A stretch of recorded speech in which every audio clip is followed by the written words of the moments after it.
မင်္ဂလာပါရှင်။ခုနကလည်းပြန်လည်ကြိုဆိုလိုက်ပါတယ်ရှင်။ဒီနေ့ပတ်မျိုးကလူကြီးမင်းတို့အတွက်ယခုချက်ချင်းဝယ်လင်းယခုချက်ချင်းမြင်နိုင်မဲ့မန်လေးမျိုးကာရစီတီအင်အားတွေက92 square meter ကျယ်ဝန်းတဲ့အရောင်းဝယ်လေးနဲ့မိတ်ဆက်ပေးသွားမှာဖြစ်ပါတယ်ရှင်။ခန်းလေးကရှစ်လောင်မှတရှိတဲ့အတွက်လေးရောင်နဲ့လေကောင်းလေးတန်ကောင်းဆောင်ရရှိတဲ့ခန်းလေးပဲဖြစ်ပါတယ်ရှင်။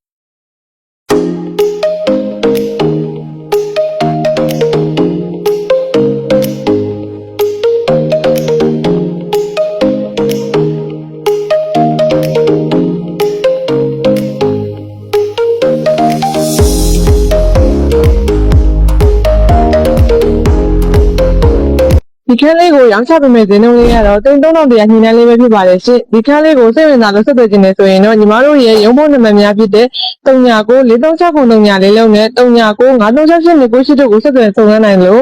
ကိုယ်တိုင်လာရောက်စုံစမ်းခြင်းနဲ့ဆိုရင်တော့94လမ်းတကုန်းတိုင်းဝိုင်းနီးနားမှာရှိတဲ့ဂါရစီတီအင်အားတွေကတာဝါ1484မှာလည်းရုံးခန်းလေးဖွင့်လှစ်ပေးထားပါတယ်ရှင်။ဒီတော့ပို့ရင်ပို့လာမယ့်မှာရှင်။အင်ဂျင်နီယာဆိုရင်ဒီစိတ်ချပို့လာမယ့်ကိုဒါဆက်သွယ်ကြပါရှင်။ကျေးဇူးများတင်ပါတယ်ရှင်။